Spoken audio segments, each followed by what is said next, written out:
Welcome back to Thompson to Clark. We recorded the middle of last week, so we were pretty caught up on Giants news and Giants baseball. And all we had was this weekend's series in Colorado. We'll talk about that series.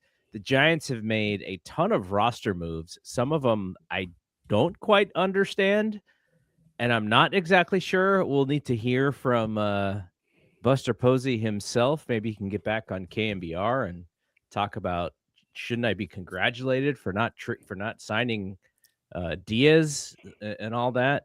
But you know, they're playing right now, and when Brad and I do these shows and the Giants are playing, it is really hard to not pay attention to the score.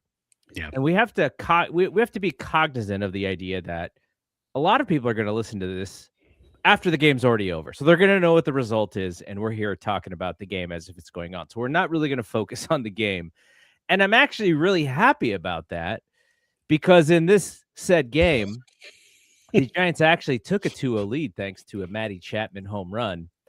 And then immediately, Landon Roop gave up 7 in the bottom half of the second inning. So it's just for the better that we just pretend like this game is not even going on as we speak.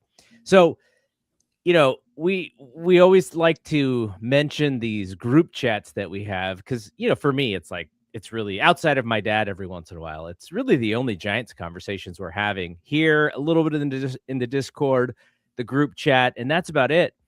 And man, I don't remember. I mean, we've been more mad because we had expectations earlier in the year. Now we have no expectations. So maybe embarrassed is the better word for Fridays. Just, I don't even know how to describe that game and what happened on Friday. You know, I look at that game a little bit different, I think, than everybody else. And I'm sure you probably will get my point when I say this, but they could have had Brian Wilson in his prime, and it's Colorado. So that still could have happened. Mm-hmm. I'm not excusing it at all. I mean, everybody talked about it going into the season. This team just didn't have the bullpen. They didn't have a closer. Ryan Walker was not the answer, and everybody knew that. But you could have gone. I mean, it's Colorado. You're going to have a game like that in Colorado. Then they come back 2 days later and score 19 runs and don't even have to worry about a closer because it's Colorado. Colorado is like playing in Wonderland. If you're Alice and you go down the rabbit hole and you end up, if you're Alice and you're playing baseball and you go down the rabbit hole, you're going to end up in Colorado. It's just the way it is. It's Wonderland. All kinds of weird stuff happens. You can go in there and sweep. You can go in there and get swept. I think the Giants have gone in there and lost 3 games in a row before when they've scored like 8 runs a game. Things happen in Colorado. Again, not excusing it at all, but I think any closer could have gone in there and got blown up just because you had that weird play with the ball that rolled towards first base and hit the bag and just kind of opened everything up. And it just was not their night. But just using a game like today as an example, again, we're not going to follow the game or anything like that, but when the hitting starts to feel like it's starting to get on track, the pitching takes a dump. And that's been the entire season. When pitching is dominated and the bullpen looks great, hitting is garbage. And this team and I think we talked about it last week too, this team just cannot get on track in all phases of the game. You have a 2-0 lead in Milwaukee. You should be able to hold it. You have a 3-run lead in Colorado. Again, I just use the example. It's like playing in Wonderland, but still you should, for the most part, be able to hold that lead, but you just can't do it. It's a very frustrating team right now. So we're always looking for the bright spots and bringing up a guy like Jonah Cox. I mean, that's fun to see. Making some moves today, that's fun to see. We're excited are we excited to be back in the Farhan era? Is that with all of the roster moves that are happening? I don't know. I kind of wish Farhan was running the team right now. Okay, so the reason why the Rockies thing was so frustrating is because when we had talked, we had just gotten over the Giants losing 3-2 to the Diamondbacks, getting swept against the Diamondbacks. And, it's fine. You go into Arizona and you lose these games. Great. Home team should win. And then you come home and they spank you even harder. And that's pretty frustrating. Yeah. Then you get the reprieve. And I mentioned this on that show. I said, look, you get Colorado, and then it's after Colorado, it's hell. It's the Brewers and it's the Cubs. And this version of this baseball team, I don't have high hopes at all for this upcoming week in Giants baseball. So you look at it and you go, well, let's at least take 2 out of 3 from Colorado, and maybe you can have a little bit of momentum. But the Giants did exactly what they're going to do this year, which is they lose in excruciating fashion. The next night, they're not even competitive. And then Sunday, they're like, we just put up 19 runs. And I'm just laughing because I'm like, yep, this is the game that Adames hits a grand slam when it absolutely doesn't effing matter. He's going to hit a grand slam. I want to battle you on that point, though. When you said that yesterday, I thought, but they were only up 7-3 in Colorado, and we just saw what happened on Friday. So I felt like that was a meaningful grand slam. I was like, you've got to have an 8-run lead in Colorado, and because it was kind of early in the game. So I thought, okay, I'm going to give Willie a break on this one. He actually hit a meaningful, only because it was in Colorado, a meaningful home run at that point. That was for me, though. My point, though, is if they were losing 7-3, he's striking out. Like, that's just the way that it works for him this year. And this has nothing to do with Willie. I said on this show at the beginning of the season, I said, Willie is so good-natured that if the Giants get some good vibes, he's going to be the leader in that because he's such a positive person. You want to see that dude succeed. He plays baseball with a smile on his face. In a game where sometimes you get a Jeff Kent who's a little grumpy, and you get a Bonds who, he's got grumpy. Did you say Jeff Kent was a little grumpy? Bonds is got the poker face going, all day long.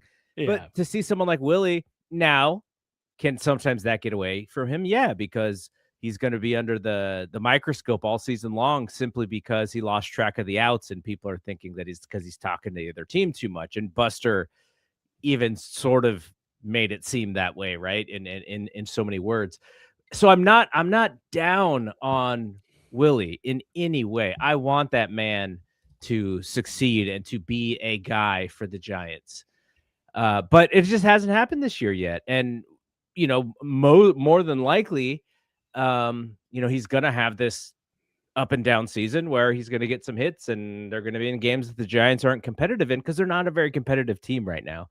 So I'm not really picking on him as much as it's just a microcosm of what the season has been like.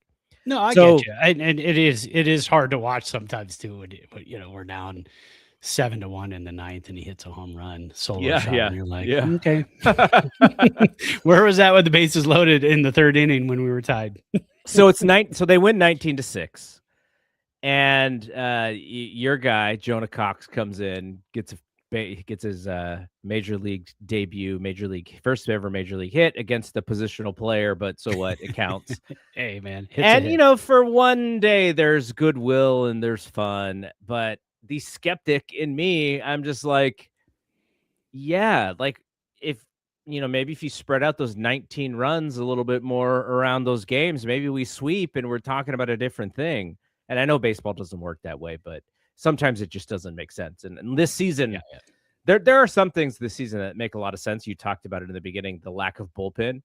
And, I was kind of like, well, poor Caleb Killian goes out there and gives up the game. And then the very next day, or no, it was yesterday, I think he came in the 6th inning. And I'm like, okay, well, what is his role if he's closing one night and then he's coming in the 6th inning the next night?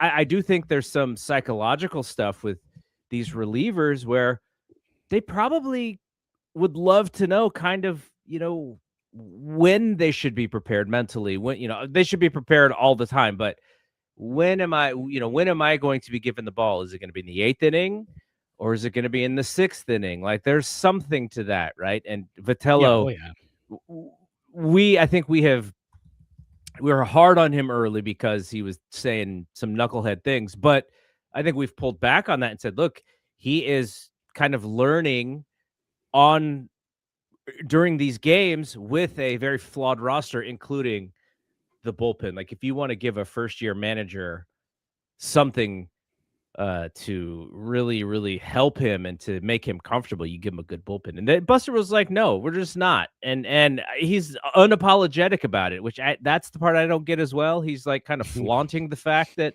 he didn't go and get Edwin Diaz. It's like, dude, at least like the team that you are competing against that doesn't even see you as a competitor anymore is spending money, and you're making fun of them for spending money, and somebody gets hurt, by the way, and then you give up all of these games because you don't have any dependable arms late in the game. And so now it's like the start, and it's like we aren't the only ones who talked about this, but we talked about the lack of bullpen and the back end of this rotation. Now, because you are you and you are an optimist, you're like, hey, maybe Malley and maybe Hauser, and maybe they give us some good innings. Yeah. And they have had a handful of good starts. They have also had a few games where a defensive slip up here, and all of a sudden Hauser's out in the 4th inning, and everyone's like, wait, those are 3 good innings. And then the 4th inning, and he's out of the game. But that's the other thing. They did not want to spend any money at the back end of this rotation. So you have a rotation that is very inconsistent, and you have a bullpen of no names that the only thing that is holding them back from being one of the worst bullpens in baseball is that you actually throw your starters a half decent, good amount of innings. So you're not just turning it over to the bullpen like crazy. That's what's really saving this bullpen from being one of the worst ones. And like, that is all predictive from what we were talking about all offseason and right in the beginning of the season. You're a big market team. You dumped all of this money into these 3 players, and now we're going to cry Tampa Bay Rays when it comes to our bullpen and the back end of the starting rotation. That is not competing with the Dodgers or the Padres. That is just saying, hey, we should be good enough to compete for the last wild card. That is not saying, hey, we think we can beat the Dodgers. And that's really the kind of the problem with it. And I know Buster's not, Buster doesn't own the team, and we got to deal with this Greg Johnson BS, and all of those things are valid. But I wish Buster would be a little bit more upfront about some of this stuff. I think he's got a really good back and forth with the media. So he's probably like feeling comfortable talking to them. And I'm looking at it like, why are you making a joke about this thing? This baseball team is terrible, and I don't want to go to Oracle at all. Like, I don't want to pay for any of these tickets because this team is so bad. But he's probably thinking like, I know these guys, and these are my pals from back when I was playing. So it's probably not even as dire as I'm making it. But I just wish that, he would show a little bit of accountability and go, yep, like, we need to make some moves. We need to get this thing going, and we need to figure out what it is. And it's on me, and I'm the guy. And, because the answer to this, I'll tell you what the answer is not. The answer is not firing your third base coach. That is not the answer. No matter how bad Hector Borg was, firing your third base coach is a little bit of a distraction. It's a little bit of a magic trick. Like, oh, let's, all the heat, let's keep it over here while we're over here doing nothing with the roster. So, we heard today Gary Pettis might be in the running to come coach third base. I know. Yeah, we thought it was official at first, but now it's not official. So not official yet. Not official quite yet. It looks like there's negotiations happening, but you're a big Wotus guy. Could we get a little bit more Wotus influence here? He's kind of the through line to the old days. really the only guy left, I think, right? Yeah, I think the problem with that is I think he's just on the older end, and he doesn't Yeah, want to for do sure. the travel, and he For doesn't sure. want to do all that stuff. So I think we missed our opportunity to have more WOTUS in our lives, which I think we all need. I would have loved to have actually, before Gabe Kapler, I would have loved for WOTUS to have a shot after Bochy. But I think WOTUS might have been, if I remember correctly, again, this was a while ago, and we're not reporters. We just read everything, and we're fans, who just love this team very much and follow it like crazy.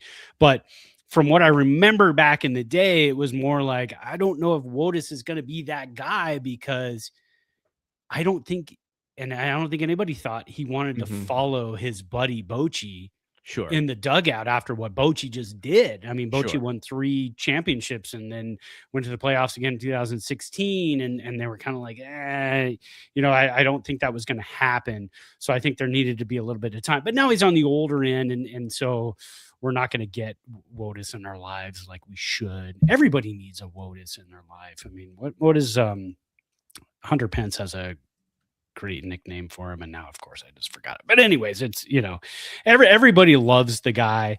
But yeah, having Gary Pettis I think would be fantastic. I mean, and I thought too, because he was in Houston, I wonder if Dusty Baker gave him a quick buzz and was like, hey, we got an opening for a third base coach. You were my third base coach.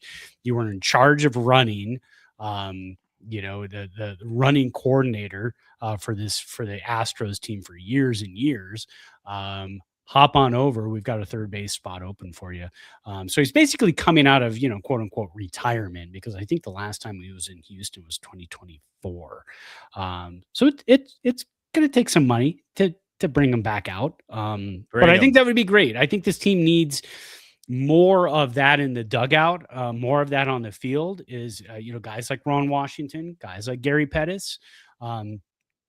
How old are we? We had these guys' baseball cards, right? Yes. I mean, okay, here's a good one. Yeah. My friend Mark Nobita, who is a sometimes listener to the show, I think he had told me one time, like, they were childhood buddies, or they were buddies in their youth or something. And Gary's son played a little bit for the 49ers, Dante, but he wasn't great. Was he BYU? Did he come out at BYU? I think that's a good question. I don't even remember. Yeah, I remember. And so he was saying that dusty guy, like, just like you said, right? Like a dusty guy who, for whatever reason, just wasn't on a team or didn't get picked up or whatever. Maybe people, kind of what you just said about WOTUS, like, yeah, he's a little longer in the tooth, and maybe we're letting some of these guys expire before their usefulness is gone, right? Like, we have Ron Washington in camp, and he's on the older end, and he's been a benefit to Arise for sure. So bringing in someone like Pettis, and I love guys like that, because guys like Gary Pettis, when my fandom as a child was at its highest, guys like Gary Pettis were playing baseball. When I was collecting all the cards, when I could reel off like most of the starting lineups on every single team, because all I was doing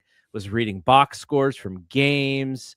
I was playing Status Pro Baseball with the yearly rosters, and I knew everybody's stats. And so that makes me smile, because I'm like, oh man, Gary Pettis, this is like, it's like my childhood. So I'm all for it. Like, bring him in. Like, oh yeah, I'm down. And look, the guy was a base stealer. He's that was his whole thing, was being able to run. So, but I hope he knows that we don't have a lot of speed. So he's got to know that. He's like, Gary, this is not you running around third. Yeah, This maybe that's the hesitation. Devers. This is Devers rounding third. Maybe that's the hesitation. He's like, I don't know, man. I just watched Bryce Eldridge run. I don't know if I could be your third base coach. No, I'm kidding. Bryce Eldridge is a little, me. I love speed, right? Yep. And I love Bryce Eldridge because he's really starting to come into his own. Got another double today. Yep. But that dude cannot run. He's really rough to watch running. So that's a little bit hard for me when he hits a double and he's loping into second base. Kind of like Oh Belt, God, right? Like these tall, lanky guys like Belt. Speaking of Bryce, just hit it out of the ballpark. You don't have to run. Exactly. Speaking of Bryce, he had a good series. He's getting more ABs. He's playing even against lefties. It's good to see him. He's like, you know, and now I'm pretty hard on this team right now. I'm pretty critical, but it's not like these guys are rolling over and playing dead. Like they are, they're going out there, they're playing ball. There's just not great answers or solutions to their problems right now. And, you know, lots of, we'll go over the roster stuff in a second, but it's been great to see Bryce. Like he hits that long double. And, you know, immediately I make fun of these guys on Twitter who are like, that ball would have been out in every park but I two. love that. I love that stuff. And it's like, you know who never thought about baseball that way? Willie Mays or Barry Bonds or like any of the real sluggers. They're like, I hit the ball off the wall and I'm going double triple like that. That's what happened. If I don't get a home run, I didn't deserve a home run. Like we're not making complaints here. So you're not thinking when he stands at second base at Candlestick Park, he's not sitting there going, in Atlanta, that would no. Well, Mays would always say that because of the wind, he believes that he lost, 40 home runs or whatever. But he would say it in this like that just shows you how badass I am, because even in losing 40 jacks, I still hit 660, right? And like, that's just baseball. Yeah, right. Exactly. I mean, he would say it in a way that was like, that's just the way it is. That's baseball. So, but it's great to see him now. I know playing him and Devers at the same time, you're not creating maximum flexibility and lineup, flexibility and all this stuff. But you got to give the kid a chance, because this is already a lost season. And the better Devers hits, maybe there's a possibility you can move him. I still don't think you can move him without eating a lot of that money. Chappie hit a home run today. I think he would be somebody that you would think about moving. I saw that. I think it may have been Susan Slusser reported that she asked him about the crazy fandom, and he was talking about getting like really nasty Twitter emails and stuff from fans. Like, come on, like that's the we have a show where we can be critical because these guys this is how you cover sports. And we both grew up, and we're both San Jose State grads, of where you're covering things and you did play-by-play. So it's not like we're just picking on guys to pick on guys. Like if it was up to me, everything about this team would be sunshine and rainbows, because that would just mean that we're just a really good team and I would have nothing to complain about. But they're not, so you do have to be critical. But in this scenario, for someone like Matt Chapman, who's a gamer, who plays almost every game, unless he's injured, which he was injured for a decent amount last year. And so what that he's struggling? I've pointed out his bat. Now he's starting to heat up, and you go, hey, now he's heating up. Like that's how you discuss this stuff. That's how you criticize when people are not doing well, and then you praise when they are doing well. Like that's how this thing works. And if his bat comes fully back and he's all of a sudden hitting 260 and getting on base, then you're like, hey, he's turned it around. But I say that to say, I think the team itself, where they are today, they probably benefit less of a really good Matt Chapman, because Casey Schmidt is not playing the right position. And if you want to invest in the future, and if you want to, you want to give the kudos to the guy who's playing well, you would like to see Casey Schmidt play a little bit more third base, but that's Chapman's position. And if Chapman starts playing better, maybe you can move him too. And if I'm a team that is contending, his bat is not fantastic, but his glove is still amazing. And if you do have a spot there and you are lacking a third baseman, you will not find many better than him, especially if you're looking at improving your defense. So that could still happen. But anyways, all Dude, that to say, I'm happy that Bryce is getting the ABs because he needs to get these repetitions so that when the Giants are possibly good again, he's ready to roll. how do you feel? Because I know I would like to see it, but how do you feel about Casey Schmidt at second base going forward? Because Arise is most likely going to get moved. We keep talking about that. We keep hearing about it. I know we made a joke last week that like he's the offense right now, Yeah, but the team right is now. heating up. Everybody else is starting to kind of heat up. He's my favorite type of player. I love to watch Luis Arise play. I would hate to see him go, but he has to because you have Bryce Eldridge, because you have Rafael Devers, and because you have Casey Schmidt and Matt Chapman. There's got to be an X factor that has to leave the team, and Luis Arise is on a 1-year deal. That's your guy, right? That's the guy who's got to leave. So how do you feel about Casey Schmidt at second base? I don't think it's fantastic. I don't think it's a fantastic fit for him necessarily. I think it's I think for him, he's probably looking for any opportunity to play, and he's probably okay. He's probably happy with starting anywhere. But I think to maximize him as a player, you should probably want to play him where he's most comfortable, where he's growing up. And remember, I think he may have even came up as a shortstop. So just him, you want him to be comfortable where he is, and second base is hard, man. I remember when I was going to baseball camps and stuff, and you'd have the middle infielder, and the old guy middle infielder was like, "Why do you guys want to play second?" They're like, I don't really have the arm to play short. And he's like, right. And he's like, yeah, but second baseman have to run so much. You have to back up every daggone position. I was like, yeah, no, I know. He's like, second base, like you're always the one who puts the most, the most miles on your spikes.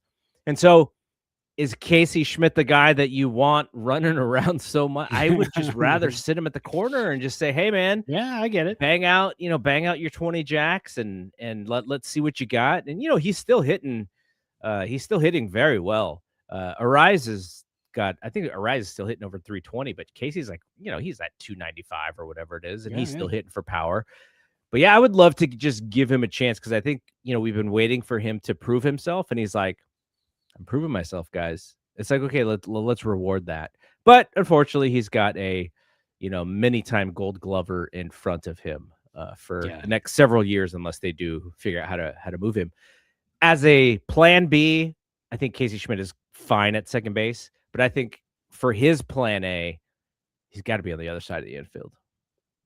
Yeah, I think so. I agree too. I just don't know how you move Chapman. That's going to be the hard part. Mm-hmm. Chapman can't be a DH. We've already got a DH. And you don't want to take that glove off the field too. So that's the hard part. Giants are just in a situation now where, I think Casey Schmidt kind of took everybody by surprise. He started becoming that guy this year. And I think that just kind of put a monkey wrench in everything. But again, it's a good monkey wrench. It's not like this is a bad problem or anything. You've got a bunch of guys who can play. And they all excel at different things. So that's what makes up a good baseball team. You can't have the same, you can't have 9 guys that all do the same thing. That's just not going to work. Yeah.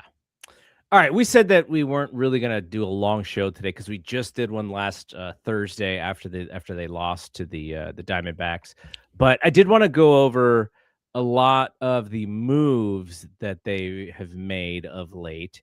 So Jung-Hoo Lee came off of the DL.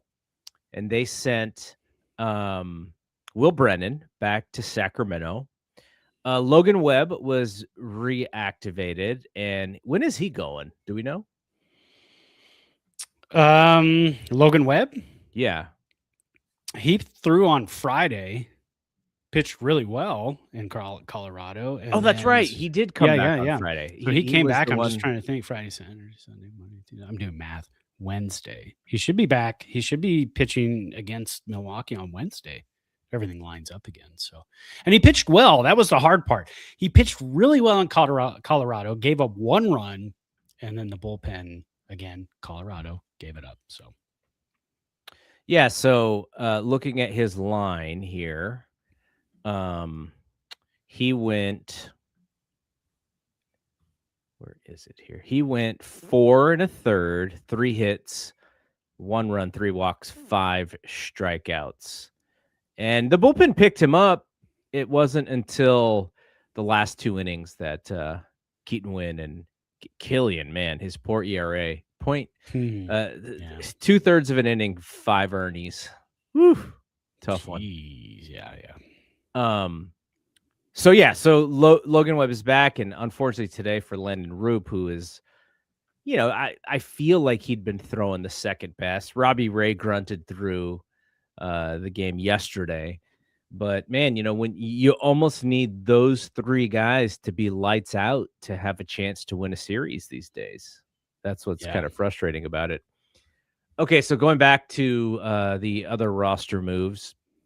So Harrison Bader then goes on the 10-day because he's got a little issue with his foot. And so they brought Will Brennan back up. And then they sent Will Brennan back down and brought up Jonah Cox. Poor guy's all over the place, man. Yeah. Jonah Cox, who is from Richmond. So he's not even at AAA. And he's leading all of AA baseball in batting average, but he's not really a prospect. He's a little older. Yeah. And then today, I swear to God, when you told me who these guys were, I thought you were making up players. I literally did. Brad honestly, text. Yeah. When I saw that first name, I was like, am I following the right Blue Sky account? Because I've never heard of this guy before. Buddy Kennedy. That's a name you make up when you're playing MLB The Show, Road to the Show, exactly. Right? I'm Buddy Kennedy. He's got dreadlocks. He's 6'8". That's not the guy that we're seeing today. But the Buddy Kennedy is 27 years old, right-handed hitter, first baseman, career 178 batting average and 157 ABs. And has not done much yet. Maybe the best thing about him is he is the grandson of former big leaguer Don Money.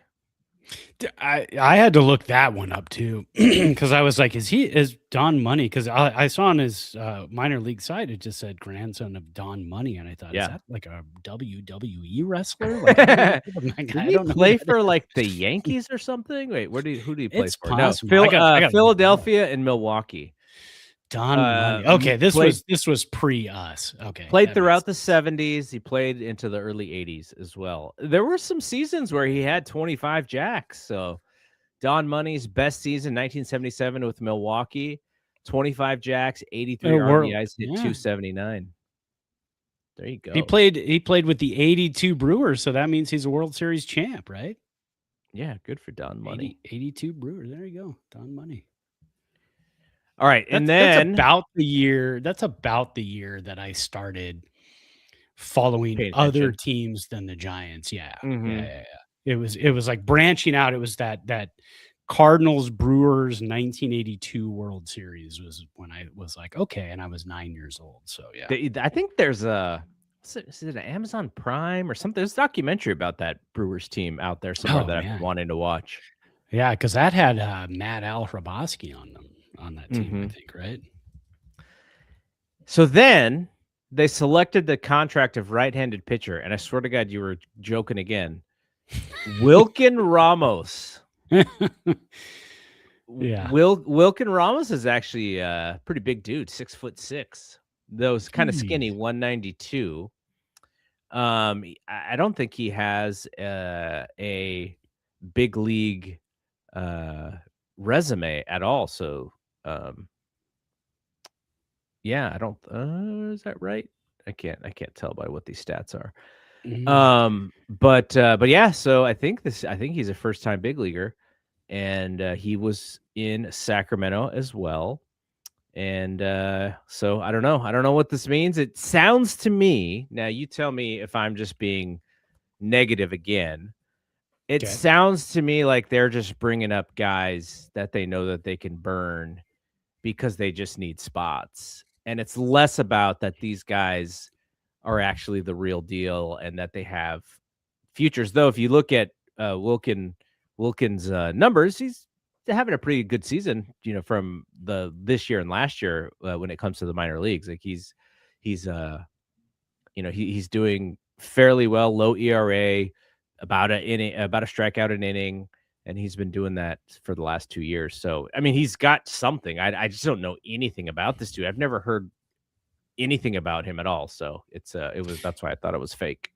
No, I agree. I think that's what they're doing because the Giants are very, very thin in any kind of reliever prospects. So any reliever that the Giants bring up right now is just like, can't bring up Carson Whisenhunt to throw, it down 8-2 in the 5th inning against the Brewers. You can't do that. That man should be getting 15 starts this year. I would love to see what they think of him. I think we're moving that way with Malley and Hauser, the way they're pitching. Malley went on the DL. I forgot to mention that. Yeah. Malley went on the DL. That's why McDonald is sticking around. So, and then with, Hauser, I mean, another stinker. So you're looking at the possibility that he could be gone too. I feel like he would be on the cusp of a possible removal from the rotation if he didn't have another year. They got to pay him another year next year. Yeah, and that's the problem. I think when Malley comes back, you can always put Malley in the bullpen and bring up Whisenhunt, and he could take his spot. I mean, there's a lot of different things you could do. I almost forgot about Landon Roop until he, got blown up today. So that's one of those things too, is like, and then Robbie Ray is going to be gone at some point as well. So there's going to be a lot of rotation and bullpen movement, I think, in the next month or so. I thought Luis Arraez was going to be gone by June 1st after Patrick Bailey was traded. I thought, okay, Luis Arraez is the next one to go because Casey Schmidt is hitting the crap out of the ball. They're going to want to put him at second. They're going to want to play Eldridge every day, this and that. But now they've got Casey Schmidt in the outfield, so that kind of changes things a little bit. But they probably just like Arraez too. They're like in this he's great down season. Here's one of the bright spots that we can kind of just roll out there every day, and he's going to just be a professional baseball player. Yeah, I mean, 2-3 years ago, if he would have been with us, I would have said sign him to a 3-year deal. Now you can't. I mean, I see a lot of talk, and everybody's like, "So extend him now." It's like Grant Brisbee said that. He wrote a piece on it, I think. Yeah, where's he going to play though? That's the whole problem. So I got to read that piece. But I mean, you extend him, and it's like, what does it do for the rest of everybody else? Unless you're going to move Elliot Ramos and make Casey Schmidt a permanent left fielder, I don't know how you would work that. So I think if you decided to move Chapman, you could re-up Arraez, but there's Keelan is coming up, and you would think that they drafted him in the first round to be a starter down the line. Does that mean 1 or 2 years? Does it, and who knows at the same time? But I would like to see. I would just like to hear more about him. You hear a lot about Josué Gonzalez, who was number 7 on Keith Law's prospects list. You're hearing a lot about Hernandez. You're hearing a lot about Johnny Level. I don't hear as much about Keelan, so I want to hear more about him. Well, I think he moved his way up. There was an ESPN writer who put out a new, top, I guess, 30 prospects for the Giants, and Eldridge is now number 3. Josué is number 1, and then Johnny Level is number 2. And I think Keelan moved his way up as well, but still, these are guys, and the lower minors for the Giants are just phenomenal. But again, it's kind of like rearranging the deck chairs on the Titanic until these guys get here. So that's kind of difficult to watch sometimes. I know fans are frustrated, but it's like this team's going to be really good in a couple of years. But hopefully, hopefully, hang in there. And then you'll have a lot of really, really expensive vets on that team as well. Yeah, I feel like the 1986 Giants are just around the corner here. So you know what I also wonder, because you keep saying Schmidt to second, and Schmidt is good enough defensively he can probably handle the position. I don't know if he would be great at the position, but I hear some stuff about moving Adames off of shortstop as well. And if you do, where do you play him? Do you move him to second? He's kind of big. He's kind of like, he's an athletic dude, but he's not the most graceful even right now at shortstop.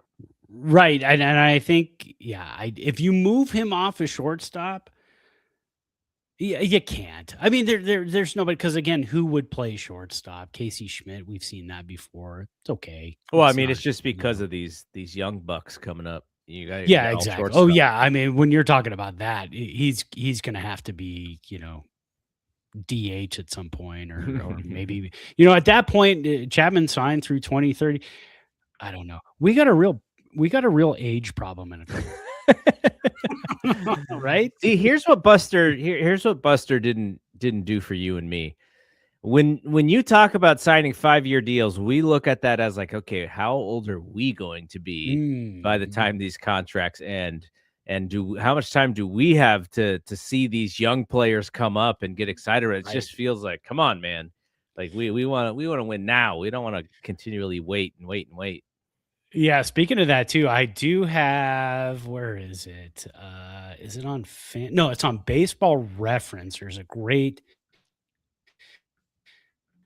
team future payrolls page on everybody's team. And so you can click on like 2031. Willie Adames is going to be making $31 million in 2031, and Devers is going to be making $31 million in 2031. That's going to be the beginning of the baseball season of the first year that I am retired from work. So that's kind of how I look at these things now. I look at that and I go, okay, where are, how far are these guys signed out? Chapman's going to be a free agent. Arbitration years for Grant McCray, Carson Wisenhunt, Drew Gilbert. The final arbitration years too for these guys, I think. Tidwell, Trevor McDonald, Bryce Eldridge will be in his final arbitration year. That's crazy. So, that's a future look right there. Okay, and then the last thing, and then we'll get out of here. So Peguero went on the 60-day injured list with the hammy. They sent down Jesus Rodriguez, who was not getting any sort of playing time whatsoever. Yeah, I went on that Bailey trade yesterday. After that Bailey trade, it's like you got Haas, you got Rodriguez, you got Susac, and Rodriguez was kind of the one who was left out. And when he came up, it's like, oh yeah, he can play right field, he can play second base. He did not play any of that. They were just like, nope, he's the third catcher, and we don't need him anymore.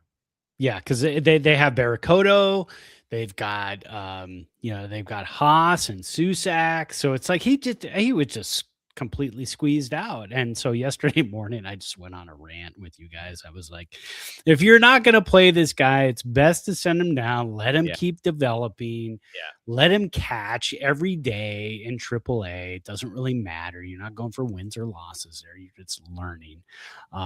Let him catch the staff too, especially like Wisenhunt and those guys, because then when you come up eventually and you're catching in the bigs, you're catching those guys, and those guys are used to you. So yeah, I'm glad they did that. I think that's a move that needed to be made. Yeah. All right. So I'm a little worried about next week's show. We'll see. Not looking it's not starting out week. Great. Not starting out great tonight. It's a tough week. So sure. We're in Milwaukee, Chicago, and then are we back home next weekend, I believe? Yes, I believe so. Yeah. Not next weekend, but on Monday. Oh, that's right. Okay, so we are Milwaukee, Chicago, and then on Monday when we do our next show, we'll be at home for the Nats and the Cubbies. So the Cubbies are coming in The town. Go-Go Nats, they're scoring all kinds of runs. They're a little bit. I mean, we went to Washington. We had a tough time, man. That crazy extra inning game where we got out of there was kind of two of your 5 best offensive players in fantasy baseball right now, James Wood and C.J. Abrams. That's nuts, man. And we were trying to make that move for C.J. Abrams before we signed Luis Ariz. That would have been a great one. But again, who did you have to give up to get him? Mm-hmm. Would you have given up Eldridge? I would not. But All right. That is it from here. So we'll be back next week. Hopefully not in too bad of a mood or too frustrated. At some point, we're just going to be like, we're not mad at all because we just don't care anymore. Yeah, we're always going to care, but I think at some point we're going to be. I think we're going to get to okay, we're not mad anymore because we're looking at we're watching Wisenhunt, we're watching Eldridge, we're watching we're watching the young guys to see what they can do and can contribute next season. I think at some point there's going to be a good combination of youth and veterans where this team's going to go on a little bit of a run and they're going to have like a stretch where they go, play 20 games and they're, I don't know, 15-5. And it's just going to like, everything's going to gel for a little bit. They might backslide a little bit because again, you got youth and everything else. But I think we're going to hit a spot at some point this season where this team's going to have a nice little run of luck and play some really good baseball. Yep. All right. We'll see everybody next week. So for Brad, I'm Double G. See you when we see you. Peace out. Peace.